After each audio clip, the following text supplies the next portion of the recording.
right now. Is about to begin. Call us or tweet us.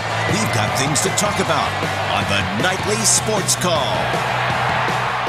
All right, thanks a lot, Ken, and thank you for tuning in to the Allegheny Health Network Nightly Sports Call. I mean, it's just a Nightly Sports Call now. Sorry about that. 412-575-2600 is the number, so give me a call. And you can always tweet me at Richie Walsh. Gene Collier is my co-host tonight. We're going to be talking about the Steelers. Big Ben speaks today. It's Big Ben Wednesday.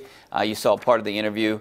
I was there this morning with Ben and all the other media people in Pittsburgh, talking to number 7 and a couple other guys at Steelers headquarters today. And, you know, Gene, he said basically what he says every week, almost. They got to play better. The one thing that he did say that I thought was interesting, he said that the Browns are going to surprise a lot of people. I didn't think that, but maybe he knows more than I do, I guess. Well, if they won 2 games, they would surprise them. Yeah, I think maybe. So it's a low bar, but I thought the Browns were okay, particularly on defense, and I like DeShone Kizer too. I do too. Yeah, I think he's going to be good. If they're patient enough with him, they might have something there. I thought he comported himself very well. I think the problem with DeShone Kizer in the NFL and with him on this team is that he's just going to get beat up. And if that happens, his career might not last the rest of the season. And I think that potentially could be the problem. He's under a lot of pressure on Sunday, just as every Browns quarterback is under pressure against the Steelers. Our own Jerry Dulak pointing out that the Steelers have 32 sacks against them in the last 5 games and 15 in the last 2 games at Cleveland. The Steelers had 24% of their sacks for the season last November 20th at Brown Stadium.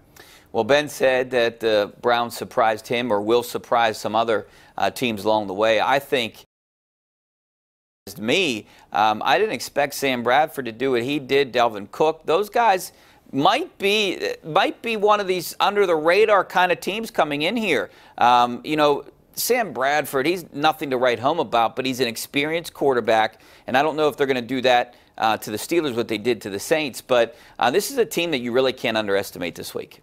No, I think the Vikings, you know, obviously did a great job the other night, and Bradford, you know, I always liked Bradford. I thought the Eagles gave up on him too soon, probably. He's a very accurate guy. And Dalvin Cook, you know, a lot of teams really liked him in the draft. He was taken before James Conner, for example. So, yeah, I mean, depending on what they get on defense, you know, the Vikings could be a factor. I don't think they have enough to be home, but I think they're a good team. Okay, no Stephon Tuitt, or I mean, he's not ruled out yet, but I don't know if he will play. I don't think he will play. Maybe no Bud Dupree. How much does that change things? Bud Dupree saying that he potentially wants to play or could play. Well, the Steelers got really good games out of Chickalo and T.J. Watt. So, and they got good games out of their backup defensive linemen too. L.T. Walton and Javon Hargrave always gives them a good game. So, you know, they have good depth along the defensive line. Sure, you like to have those guys, but they're in a good position even when they don't. All right, we'll be talking about the Steelers tonight also. If you want to give us a call about the Pitt Panthers, another ranked team they're hosting this weekend. And, you know, Oklahoma State comes in to Heinz Field with an up-tempo offense, something that the Panthers aren't really used to.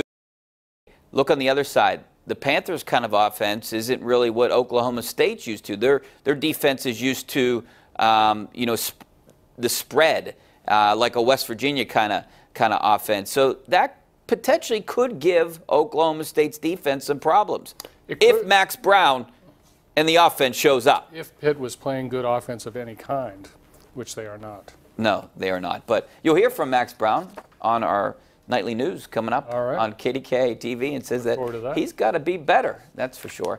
All right, we got to be better, and maybe we will in the next segment. We can't be better. Give us a call on the best show at 10:35, the nightly sports call. 412-575-2600 is the number, or you can tweet me at Richie Walsh. I'm going to call up Twitter right now and check my messages. Back in a couple minutes.